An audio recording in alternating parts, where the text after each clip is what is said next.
తెలంగాణలో సర్పంచ్ పోటీలు జరగనున్నాయి.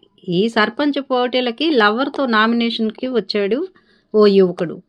ప్రేమించిన యువతితో సర్పంచ్ ఎన్నికల్లో నామినేషన్ వేయించి ఆ తర్వాత ఆమెను పెళ్లి చేసుకున్నాడు ఓ యువకుడు. జిల్లా వ్యాప్తంగా హాట్ టాపిక్ గా మారిన ఈ సంఘటన సంగారెడ్డి మండలం తాళపల్లిలో జరిగింది. గ్రామానికి చెందిన చంద్రశేఖర్ గౌడ్ సర్పంచ్ ఎన్నికలో పోటీ చేయాలని ఎన్నో ఆశలు పెట్టుకున్నాడు. అయితే తాళపల్లి సర్పంచ్ పదవి ఎస్సీ మహిళకు రిజర్వ్ అయ్యింది. దాంతో తను ప్రేమించిన శ్రీజతో నామినేషన్ వేయించాలని అనుకున్నాడు. తమ కూతురు కనిపించడం లేదంటూ శ్రీజ తల్లిదండ్రులు సంగారెడ్డి రూరల్ పోలీస్ స్టేషన్ కి ఫిర్యాదు చేశారు. దాంతో చంద్రశేఖర్ గౌడ్ శ్రీజతో సర్పంచ్ పదవికి నామినేషన్ వేయించి తర్వాత ఆమెను పెళ్లి చేసుకున్నాడు.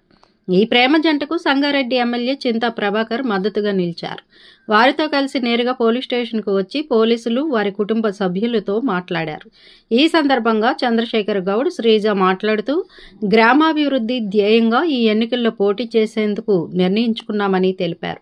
ఇందులో ఎవరి బలవంతం లేదని తాము ఇష్టపూర్వకంగా పెళ్లి చేసుకున్నామని చెప్పారు. అయితే తాళపల్లి గ్రామ పంచాయతీని ఏకగ్రీవంగా చేయడానికి చేసిన ప్రయత్నాలకు ఈ పెళ్లితో బ్రేక్ పడింది. కాగా సర్పంచ్ పదవికి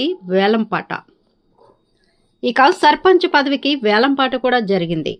నల్గొండ జిల్లా చండూరు మండలం బంగారిగడ్డ గ్రామ పంచాయతీ ఎన్నికల్లో సర్పంచ్ అభ్యర్థిగా నామినేషన్ వేశారు 11 మంది. ఆ తర్వాత గ్రామంలోని కనకదుర్గ ఆలయ నిర్మాణం, గ్రామాభివృద్ధి కోసం ఏకగ్రీవం చేయాలని నిర్ణయించి సర్పంచ్ పదవిని వేలంపాటకు పెట్టారు.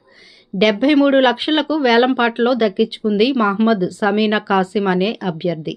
దీనికి అంగీకరిస్తూ నామినేషన్ ని విత్డ్రా చేసుకుంటామని ఒప్పంద పత్రంపై సంతకం చేశారు మిగతా అభ్యర్థులు. దాంతో బంగారిగడ్డ గ్రామ పంచాయతీ ఏకగ్రీవంగా అయ్యింది. ఇక వెలువడాల్సిన అధికారిక ప్రకటన ఆలస్యం అవుతోంది.